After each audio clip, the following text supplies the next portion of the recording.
আজ আমি তোমাদের হীরামান্ডি সিরিজের কাহিনী শোনাবো। এই কাহিনীটি লাহোরের তবায়ফদের জীবনে ঘটে যাওয়া একটি সত্য ঘটনা। ফার্স্ট এপিসোডের শুরুতে আমাদের বলা হয় এটা 1920 সালের কাহিনী, যখন ভারত ও পাকিস্তান একটি দেশ ছিল এবং ব্রিটিশরা সেখানে শাসন করত। সেই সময় লাহোরের নবাবেরা সর্বদাই নিজেদের মনোরঞ্জনের জন্য তবায়ফদের কাছে যেত। এবার আমাদের রেহানা নামের একজন তবায়ফকে দেখানো হয়, যার হাতে তারই ছোট বোন মালিকার সন্তান ছিল। রেহানা সেই বাচ্চাটিকে কুতুবউদ্দিন নামের একজন নবাবের কাছে বিক্রি করে দেয়, তাও শুধুমাত্র একটি মূল্যবান হারের বিনিময়ে।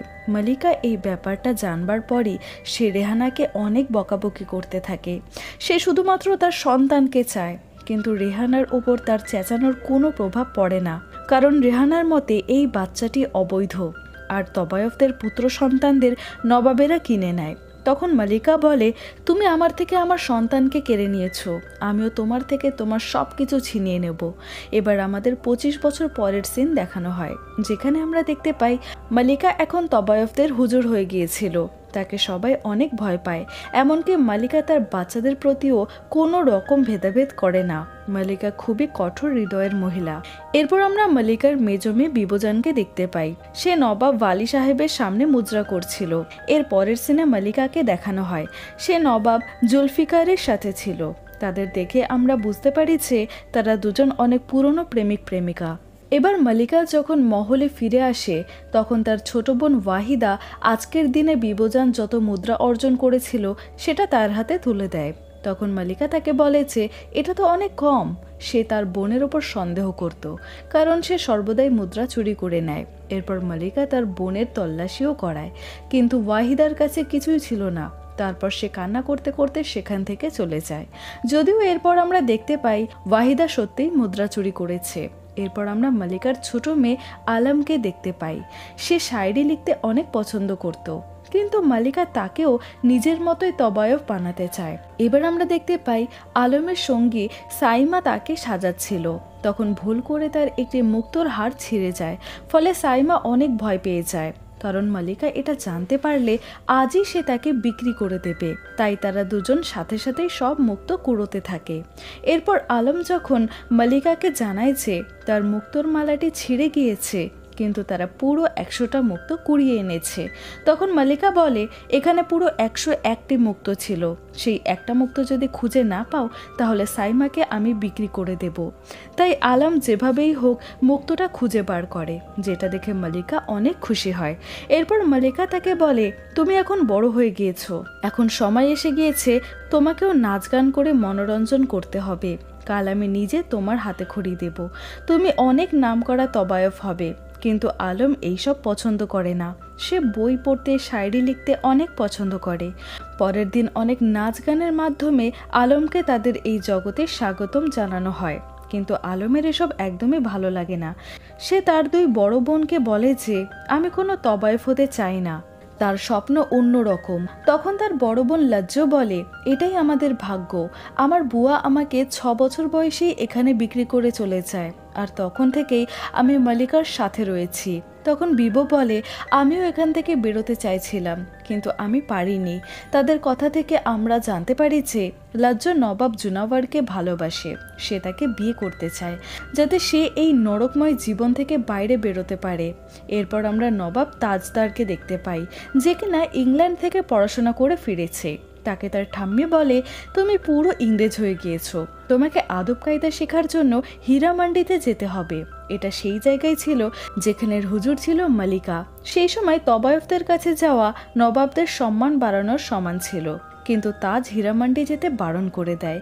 সে এসব উল্লাস করতে চায় না। এরপর তাজ তার বাবার কাছে যায় এবং কথায় কথায় বলে দেয় যে এই ইংরেজরা আমাদের ওপর রাজত্ব করছে, আমাদের ওদের তাড়িয়ে দেওয়া উচিত। কিন্তু তাজের কথা কেউই সহমত পোষণ করে না, কারণ সকল নবাবদের সাথে ইংরেজদের খুবই ভালো সম্পর্ক ছিল। কিন্তু এমনও কিছু ক্রান্তিকারী ছিল যারা ইংরেজদের তাড়ানোর চেষ্টা করছিল। পরের দিন মালিকার কাছে একজন ব্রিটিশ অধিকারী দেখা করতে আসে। সে বলে, আমাদের একজন তবায়ফ চাই যে আমাদের উৎসবে মুদ্রা করবে। এর জন্য আমরা আপনাকে অনেক টাকা দেব। কিন্তু মালিকা তাদের এই প্রস্তাবে সম্মতি দেয় না। কারণ তার মতে তবায়ফরা ব্রিটিশদের উৎসবে গেলে তাদের মর্যাদা কমে যাবে। তবায়ফ শুধুমাত্র নবাবদের জন্যই মুদ্রা করে, তারা যদি যেখানে সেখানে চলে যায় তাহলে তাদের ভ্যালুই থাকবে না। এসব শুনে সেই অফিসার রেগে সেখান থেকে চলে যায়, আর সে প্রতিজ্ঞাবদ্ধ হয় যে সে এই মহিলাকে এর ফল ভোগ করাবে। এরপর সেই অফিসার ওস্তাদকে তার কাছে ডাকে, যে কিনা হীরামান্ডিতে অনেক বছর ধরে কাজ করছে। সে ওস্তাদকে বলে, আমি মালিকার দুর্বলতার ব্যাপারে জানতে চাই, কারণ আমি ওর থেকে প্রতিশোধ নিতে চাই। রাতের বেলায় মালিকা আলমকে তার সাথে একটি উৎসবে যেতে বলে, কিন্তু আলম অজুহাত দিয়ে বলে যে তার শরীরটা আজ ঠিক নেই। তখন মালিকা বলে, আজ একজন বড় শায়রির ওস্তাদ নিয়াজি সাহেব আসবে, কিন্তু তুমি যেহেতু বারণ করে দিলে তাহলে আমি একাই চলে যাই। এটা শুনে আলম সাথে সাথে সেখানে যাওয়ার জন্য রাজি হয়ে যায়, কিন্তু মালিকা এখন আর তাকে নিতে চায় না। তখন আলম মালিকার গাড়ির পেছনে লুকিয়ে বসে চলে যায়।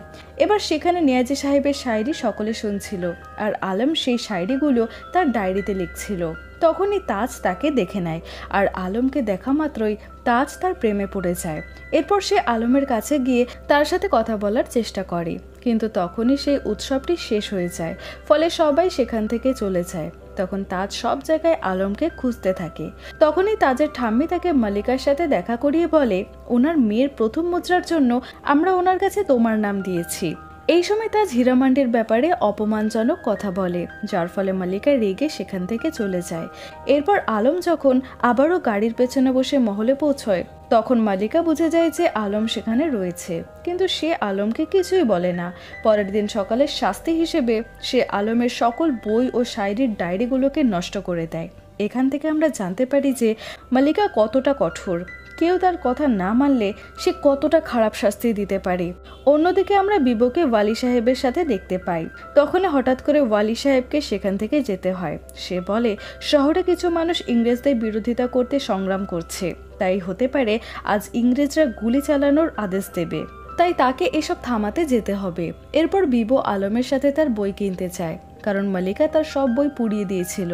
যেই দোকান থেকে তারা বই কিনতে যায়, সেখানে বিবো সুযোগ বুঝে সেই দোকানের মালিকের থেকে একটি নির্দিষ্ট বই চায়, যেটা তাকে কোনো এক ক্রান্তিকারীর কাছে পৌঁছিয়ে দিতে হবে। সেই বইতে আসলে কি আছে সেটা আমরা পরে জানতে পারবো। বিবো সেই বইটি নিয়ে আলমের কাছে বাহানা বানিয়ে সেখান থেকে চলে যায়। এরপর আলম ভেতরে গিয়ে তার বই খুঁজছিল, তখনই তার তাজের সাথে ধাক্কা লাগে, যাকে দেখে আলমও অনেক খুশি হয়। তারা দুজনই একে অপরকে পছন্দ করত। এদিকে আমরা বিবোকে কিছু ক্রান্তিকারীর সাথে দেখা করতে দেখতে পাই। আসলে সেও এই দেশকে ইংরেজদের থেকে মুক্ত করতে চায়, তাই সে নবাবদের থেকে সকল তথ্য জেনে নিয়ে তাদেরকে জানাতো। এবার বিবো বলে যে ওয়ালি সাহেব বলেছে আজ ইংরেজরা গুলি চালানোর অর্ডার দিতে পারে, তাই সে তাকে বইটি দেয়। এবার আমরা জানতে পারি যে ওই বইটির ভেতরে একটা বন্দুক রয়েছে। এদিকে আলম তার পছন্দের বইগুলো কিনে নিয়েছিল। এখনো পর্যন্ত আলম আর তাজ একে অপরের নাম জানতো না, আর আলম ভাবছিল যে তাজ হয়তো এই বইয়ের দোকানেই কাজ করে। আলম তার বই নিয়ে সেখান থেকে যেতে থাকে, কিন্তু বিবো এখনো ফেরেনি। তখনই সেখানে দাঙ্গা শুরু হয়ে যায়, আর আলম সেখানেই আটকে যায়। তখন তাজ এসে প্রথমেই আলমকে সরিয়ে নিয়ে যায়। তারপর সে যখন এক ক্রান্তিকারীকে ইংরেজদের হাতে মার খেতে দেখতে পায়, তখন সে তাকেও বাঁচায়। এরপর তাজকে এক ইংরেজ গুলি মারতে যায়। সেই সময় কোনো এক ক্রান্তিকারী যাকে বিবো বন্দুক দিয়েছিল, সে সেই ইংরেজকে মেরে ফেলে। এরপর তাজ সোজা আলমের কাছে যায়, কিন্তু আলম সেখান থেকে চলে গিয়েছিল, কিন্তু তার রুমালটি সেখানেই পড়েছিল। এখানে ফার্স্ট এপিসোড শেষ হয়। সেকেন্ড এপিসোডের শুরুতে আমাদের আবারও 25 বছর আগের কাহিনী দেখানো হয়, যেখানে মালিকা রিহানার পা টিপে দিচ্ছিল। আসলে সেই সময় রিহানাই হীরামান্ডির হুজুর ছিল। সেই সময় রেহানা জানতে পারে যে মালিকার জুলফিকারের সাথে সম্পর্ক রয়েছে, যে কিনা রেহানার সাহেব ছিল, অর্থাৎ রেহানার কাস্টমার ছিল। ফলে রেহানা অনেক রেগে যায় এবং সে মালিকাকে অপমান করতে থাকে। সে বলে, এবার আমি তোকে বিক্রি করে দেব। সেই সময় মালিকা অনেক রেগে যায় এবং সে রেহানাকে হত্যা করে। কিছুক্ষণের মধ্যেই সেখানে জুলফিকার চলে আসে, আর সে এসব দেখে অনেক অবাক হয়ে যায়। তারা দুজন মিলে রেহানার লাশটিকে মহলের মাঝামাঝি এনে তাকে ঝুলিয়ে দেয়। তারপর মালিকা জুলফিকারকে সেখান থেকে চলে যেতে বলে, আর সে অনেক চেঁচিয়ে চেঁচিয়ে কান্না করতে থাকে। আসলে তাদের প্ল্যান ছিল যে তারা এই খুনটাকে এমনভাবে দেখাবে যেন রেহানা আত্মহত্যা করেছে। সবাই যখন ছুটে সেখানে আসে তখন সকলেই এটা মনে করেছে রেহানা আত্মহত্যা করেছে। এরপরই মালিকাকে জেলে পাঠানো হয়, কারণ ইংরেজরা মনে করছিল যে মালিকাই রেহানাকে হত্যা করেছে, কারণ রেহানার লাশটির নিচে কোনো টেবিল বা চেয়ার কিছুই ছিল না। তাহলে সে সেখানে কিভাবে ঝুলল? কিন্তু এরপর জুলফিকার ইংরেজদের ঘুষ দিয়ে মালিকাকে মুক্ত করে দেয়। এরপর বর্তমানে সিন দেখানো হয়, পুরো শহরে কারফিউ চলছিল। আজ রেহানার মৃত্যুর 25 বছর পূর্ণ হলো, তাই সবাই খোয়াবজা মহলে যায় যেখানে রেহানার মৃত্যু হয়েছিল। তারা সকলে তাকে শ্রদ্ধাঞ্জলি দেয়, কিন্তু মালিকা রেহানাকে এখনও এটাই বলে যে তোমার আত্মা যেন কখনো শান্তি না পায়, কারণ আজও মালিকা রেহানাকে ঘেন্না করত। তখন মালিকার ছোট বোন ওয়াহিদা বলে, আমাকে তুমি এখানের চাবি দিয়ে দাও, আমি এবার থেকে এখানেই থাকবো। কারণ আগে মালিকা ওয়াহিদাকে কথা দিয়েছিল যে সে তাকে খোয়াবজা দিয়ে দেবে, কিন্তু এবারও মালিকা তাকে বারণ করে দেয়, কারণ এই মহলটির উপর কেস চলছে, সেটা শেষ হয়ে যেতেই সে তাকে চাবি দিয়ে দেবে। এরপর আমরা লজ্জকে দেখতে পাই। সে বিবকে বলে যে সে জুনাওয়ারকে কতটা ভালোবাসে আর বিয়ের পর তারা কোথায় কোথায় যাবে, কিন্তু বিবো জানতো যে জুনাওয়ার অন্য একটি মেয়েকে ভালোবাসে। সে এই ব্যাপারে লজ্জকে জিজ্ঞাসা করলে লজ্জ তার উপর অনেক রেগে যায় আর বলে জুনাওয়ার শুধু আমার। এরপর সে অনেক মদ্যপান করে জুনাওয়ারের সাথে দেখা করতে চায়, কিন্তু সে সেখানেই পড়ে যায়। এদিকে তাজ আজ ইতর যে বানায় তার কাছে যায়, আর সেখানে সে আলমের রুমালটি দিয়ে জিজ্ঞাসা করে যে এই সুগন্ধযুক্ত ইতরটি কে নিয়েছিল, কিন্তু ইতরওয়ালা এ ব্যাপারে কিছুই জানতো না। তখন সেখানে আলমের বান্ধবী সাইমা সেই রুমালটি দেখে নেয়, আর সেই রুমালটি চুপিসারে নিয়ে আলমকে দিয়ে দেয়। এখানে সাইমা জানতে পারে যে আলমও ওই লোকটাকে ভালোবেসে ফেলেছে। এদিকে আজ লজ্জ আবারও নেশা করে জুনাওয়ারের সাথে দেখা করতে চলে আসে। এখানে জুনাওয়ার তাকে বলে দেয় যে সে অন্য একটি মেয়েকে বিয়ে করতে চলেছে, কিন্তু লজ্জ এসব শুনে সেখানে অনেক চেঁচামেচি করে, তাই জুনাওয়ার লজ্জকে সেই রেস্তোরাঁ থেকে বাইরে বের করে দেয়। বেচারা লজ্জ তার ভালোবাসার জন্য তরপাতে থাকে। এরপর আমরা দেখতে পাই আজ মালিকা আলমকে খুব সুন্দর করে সাজায়, কারণ খুব শীঘ্রই তার নতোত্রায়ের নিয়ম করা হবে। কিন্তু আলমের এসব একদমই ভালো লাগছিল না। অন্যদিকে বিবো জানতে পারে যে জুনাওয়ার খুবই শীঘ্রই বিয়ে করতে চলেছে, আর সেখানে লজ্জ নৃত্য করতে যাবে। তাই বিবো লজ্জকে সেখানে যেতে বারণ করে, কিন্তু মালিকা বলে ওকে ওখানে যেতে দাও। এবার জুনাওয়ারের বিয়ের অনুষ্ঠান শুরু হয়, আর বিবো সেখানে নৃত্য করা শুরু করলে সে বারবার জুনাওয়ারের কাছে যাচ্ছিল। এতে বিরক্ত হয়ে জুনাওয়ার তাকে সজোরে থাপ্পড় মারে। তখনই মালিকা সেখানে পৌঁছিয়ে যায় এবং সে বলে লজ্জ যা করেছে তার জন্য ওকে ক্ষমা করে দাও, কিন্তু তুমি লজ্জর সাথে যা করলে তার জন্য এবার তুমিও ওর কাছে ক্ষমা চাও। এখানে জুনাওয়ার রেগে উল্টে মালিকাকেই কথা শোনাতে থাকে, তোদের মতো তবায়ফদের আমাদের কাছে কোনো সম্মান নেই। তখন মালিকা রেগে জুনাওয়ারকে একটা কঠোর সত্যি বলে। সে বলে তুমি মনে করো তোমার শরীরে নবাবদের রক্ত বইছে, কিন্তু আসলে তুমি আমার সন্তান, তোমাকে তোমার বাবা নিজেই আমার থেকে ছিনিয়ে নিয়ে গিয়েছিল। এসব শুনে জুনাওয়ার সবার সামনে অনেক লজ্জিত অনুভব করে যে এত বছর ধরে সে ভুল জানতো যে সে নবাবদের রক্ত। এরপর মালিকা আর লজ্জ গাড়ি করে যাচ্ছিল, তখন লজ্জ অনেক মদ্যপান করছিল। তখনই হঠাৎ করে লজ্জ পড়ে যায়, আর মালিকা দেখতে পায় যে লজ্জ আর এই দুনিয়ায় নেই। এরপর সকলে লজ্জকে অন্তিম বিদায় জানায়। তাদের সকলেরই মনে হয় যে ভালোবাসার এটাই পরিণাম হয়। এরপর আমাদের রেহানার মেয়ে ফারিদানকে দেখানো হয়। সে পুরোপুরি তার মায়ের মতোই দেখতে ছিল।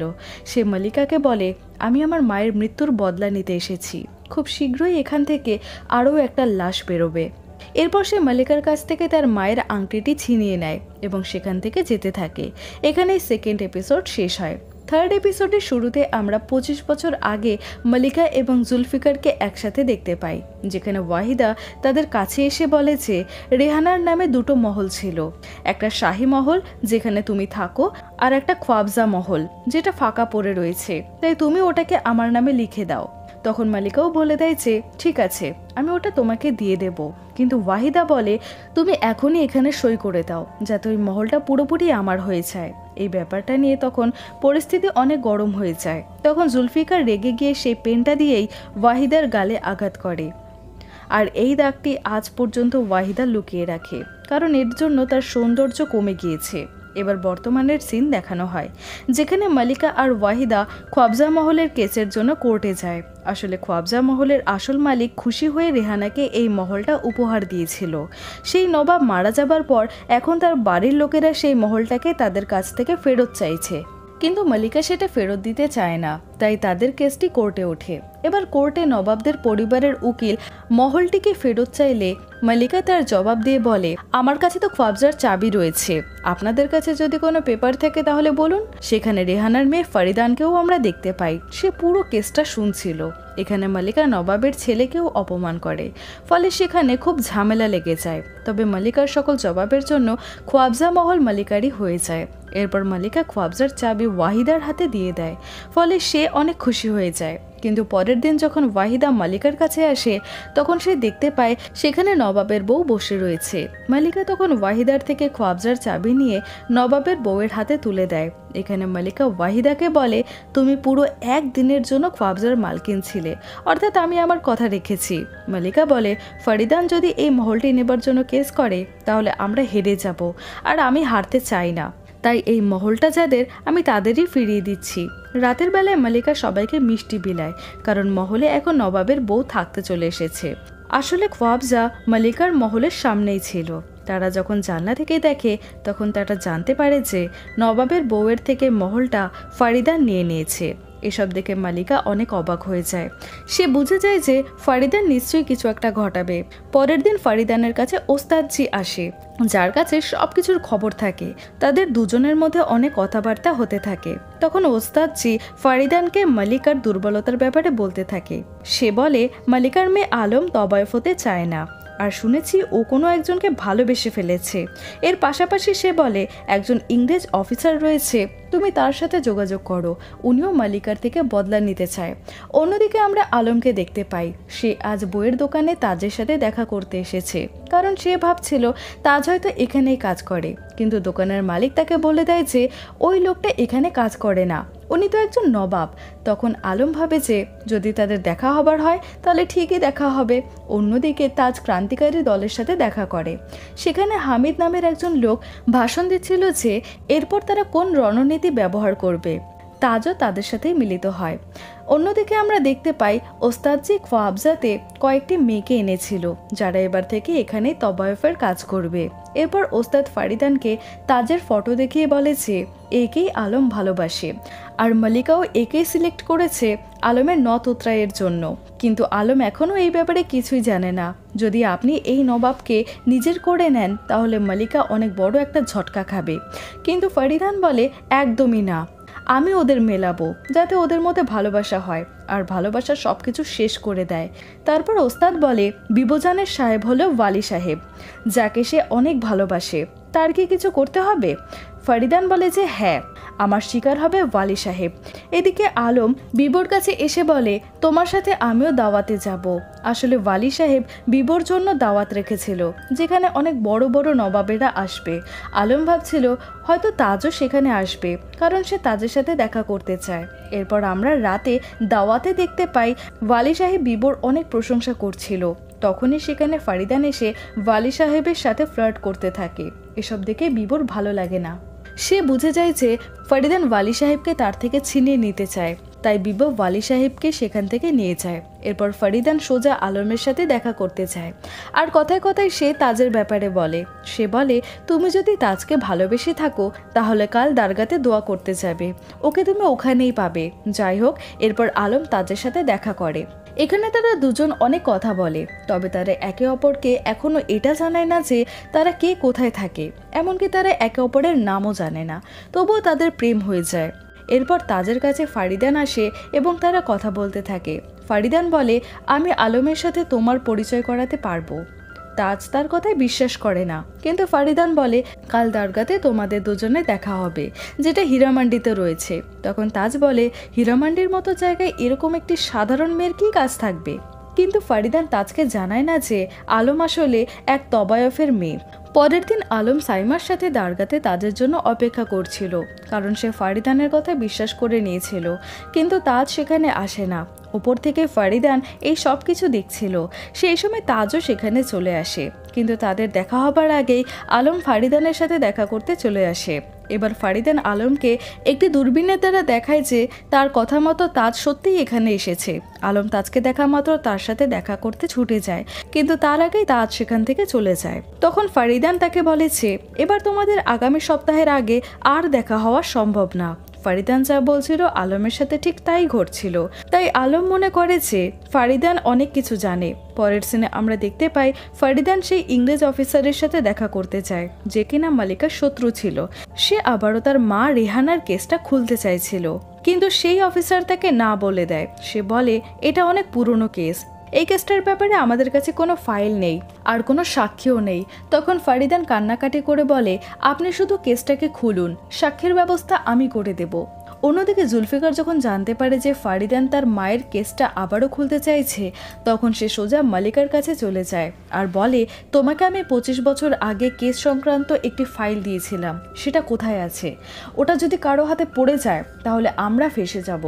মালিকার সাথে সাথেই ফাইলটা খোঁজা শুরু করে, কিন্তু ফাইলটা সে কোথাও খুঁজে পায় না। তারপর সে ওয়াহিদাকে ডেকে ফাইলটার ব্যাপারে জিজ্ঞাসা করে, কারণ 25 বছর আগে সে ওয়াহিদাকেই ফাইলটা দিয়েছিল। ওয়াহিদা বলে, ওই ফাইলটা তো আমি তখনই পুড়িয়ে ফেলেছিলাম। এটা শোনার পর মালিকা আশ্বস্ত হয়। অন্যদিকে আমরা দেখতে পাই ফারিদান মালিকাকে আরও একটি ঝটকা দেবার প্ল্যান করছিল। সে নিজের নতত্রায়ের নিয়ম করতে চায়। এই ব্যাপারটা মালিকা জানা মাত্রই সে হীরামান্ডির সকল তবায়ফদের একটি মিটিং ডাকে, কারণ তবায়ফদের একটা নিয়ম ছিল যে নতত্রায় শুধুমাত্র কুমারী মেয়েদেরই করা হয়। আর ফারিদানকে যেহেতু বিক্রি করে দেওয়া হয়েছিল, সুতরাং ফারিদান অনেক পুরুষের সাথে সম্বন্ধ করেছে, তাই সে কুমারী নেই। তখনই ফারিদান বলে, আমি আজ থেকে এই নিয়ম ভঙ্গ করব এবং আমি নিজের নতত্রায় অবশ্যই করাবো। সে সকলের কাছে এটা অ্যানাউন্সমেন্টও করে দেয়। মালিকা ফারিদানকে হারানোর জন্য একই দিনে বিবোজনের অন্তিম মুদ্রা রাখে, অর্থাৎ আজকের পর থেকে বিবোজন আর কখনো মুদ্রা করবে না। এই কথাটা বিবো যখন জানতে পারে সে এতে একদমই খুশি হয় না। মালিকা এই চালটা চেলেছিল, কারণ হীরামান্ডিতে যখন কোনো তবায়ফদের নতত্রায় হয় তখন সকল নবাবেরা তাকে দেখতে চায়, কিন্তু কোনো তবায়ফের যদি অন্তিম মুদ্রা হয় তাহলে নতত্রায়ের নিয়ম সেটার সামনে অনেক ফিকা পড়ে যায়। সকল নবাবেরা বিবোজানের অন্তিম মুদ্রা দেখতে চলে আসে। এই কারণে ফারিদানের মহলে কেউ আসে না। তখন মালিকা সেখানে এসে ফারিদানকে অপমান করে চলে যায়। এ কারণে ফারিদান অনেক রেগে যায়। এখানেই 3rd এপিসোড শেষ হয়। 4th এপিসোডের শুরুতে আমরা দেখতে পাই ফারিদানের কাছে ওয়ালি সাহেব এসে বলে, আমি গতকাল বিবোকে অন্তিম সালাম জানিয়ে এসেছি, এরপর থেকে আমি তোমার কাছেই আসবো। এতে ফারিদান অনেক খুশি হয়। বিবো জানলা থেকে এই সব দেখে জানলা বন্ধ করে দেয়, কারণ সেও ওয়ালি সাহেবকে ভালোবাসত।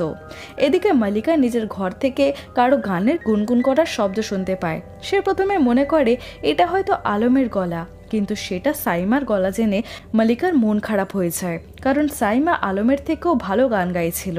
তখন মালিকা সাইমার মিথ্যে প্রশংসা করে, কিন্তু পরক্ষণেই সাইমার মা এসে তাকে জানায় যে তোকে মালিকা 10,000 টাকার বিনিময়ে বিক্রি করে দিয়েছে, কারণ তুই যদি এখানে থাকিস তাহলে ওনার মেয়ের মুদ্রার ওপর প্রভাব পড়বে, তাই মালিকা তোকে এখানে থাকতে দেবে না।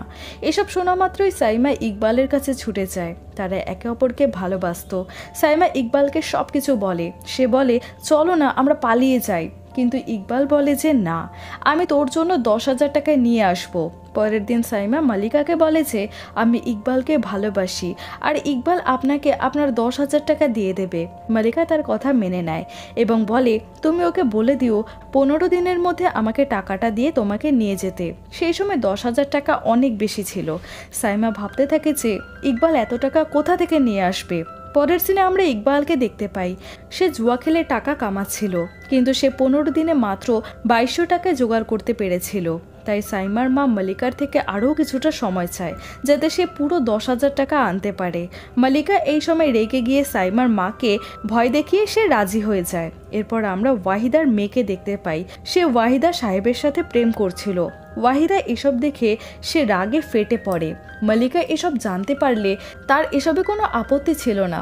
তার কথা হলো মহলে কোনো রকমভাবে টাকা আসা চাই, সেটা ওয়াহিদার দ্বারা আসুক বা তার মেয়ের দ্বারা। সে ওয়াহিদার মেয়েকে ওয়াহিদার সাহেবকে নেবার অনুমতি দিয়ে দেয়। এটা শুনে ওয়াহিদার মন ভেঙে যায়। এরপর আমরা তাজকে দেখতে পাই। সে এখন পুরোপুরি ক্রান্তিকারী হয়ে গিয়েছে। হামিদ বলে যে তোমার মতো বড় লোকেরা ক্রান্তিকারী কোথায় হয়? তখন তাজ বলে যে আপনি যা বলবেন আমি সেটাই করব। তখন হামিদ তাকে কিছু লিফলেট দিয়ে বলে যাও এগুলি বিলি করো। সে এগুলি বিলি করতে গেলে রাস্তায় তার আলমের সাথে দেখা হয়, ফলে তারা অনেক খুশি হয়। এরপর তারা দুজনে সেই লিফলেট বিলি করতে থাকে। এরপর আলম সোজা তার ফারিদান দিদির কাছে গিয়ে বলে আমার আজ আবারও তাজের সাথে দেখা হয়েছে। আলম ভাবছিল যে ফারিদান হয়তো এরপর কি হবে সেটাও বলতে পারবে। ফারিদান তাকে বলে এবার সময় এসে গিয়েছে তোমার মনের কথা তাজকে জানানোর। তাই সে আলমকে একটা চিঠি লিখে তাকে দিয়ে দিতে বলে। ফারিদান সেটা তাজকে দিয়ে দেবে। আলম যখন ফারিদানের মহল থেকে ফিরছিল তখন বিবজান তাকে দেখে নেয়, কিন্তু সে আলমকে কিচ্ছু বলে না। এদিকে আমরা ওয়ালি সাহেবকে দেখতে পাই। সে ফারিদান ও আলমের সব কথা শুনে বুঝে যায় যে ফারিদান আলমকে ব্যবহার করছে। তাই সে ফারিদানকে বলে মালিকাকে হারানোর জন্য ফারিদানকে ব্যবহার না করতে, না হলে এর পরিণতি খুব খারাপ হবে। অন্যদিকে বিবো আলমকে বলে তুমি ফারিদানের কাছে যেও না, ও আমাদের শত্রু। এখানে আলম বিবোকে বলে দেয় যে সে তাজ নামের একটি ছেলেকে ভালোবাসে আর ফারিদান তার চিঠি তাজের কাছে পৌঁছিয়ে দেবে। বিবো সেই চিঠিটা নিয়ে বলে যে আমি এই চিঠিটা পৌঁছিয়ে দেব, কারণ সে তাজকে চিনত। এরপর বিবো সেই চিঠিটা সোজা বইয়ের দোকানে নিয়ে যায়, কিন্তু তার তখন মনে হয় যেন কেউ তার পিছু করছে। সেই চিঠিতে আলম তার মনের কথা লিখেছিল, যা পড়ে তাজ অনেক খুশি হয়। অন্যদিকে ফারিদান সেই ইংরেজ অফিসারকে তার কাছে ডাকে। ফারিদান বলে আমার কাছে মালিকার বিরুদ্ধে প্রমাণ রয়েছে, আর সেটা হলো ওয়াহিদা। কিন্তু তাকে দেখে অফিসার সেখান থেকে চলে যায়, কারণ ওয়াহিদা কিছুই বলছিল না। তাই অফিসার ভাবে যে রেহানার কেস কোনোভাবেই রিওপেন করা যাবে না। অন্যদিকে তাজ তার বাবার সাথে তাদের ব্যবসায় সাহায্য করতে থাকে। তাজের বাবা ভাবতো যে তাজ ইংরেজদের বিরুদ্ধে নয়, কিন্তু তখনই তাজের ফাইল থেকে সব পেজ পড়ে যায়। সেটা দেখে তার বাবা বুঝে যায় যে তার ছেলে ক্রান্তিকারী হয়ে গিয়েছে। অন্যদিকে ফারিদান ওয়াহিদাকে জিজ্ঞাসা করে যে তুমি অফিসার কার্টরাইটের কাছে সব কিছু কেন বললে না? তখন ওয়াহিদা বলে যে কোনো কাজ ফ্রিতে হয় না, এর বদলে আমার খোয়াবজা মহল চাই। অন্যদিকে হামিদ প্ল্যান বানায় আজ রাতে এক অফিসার নিজের বার্থডে সেলিব্রেট করবে।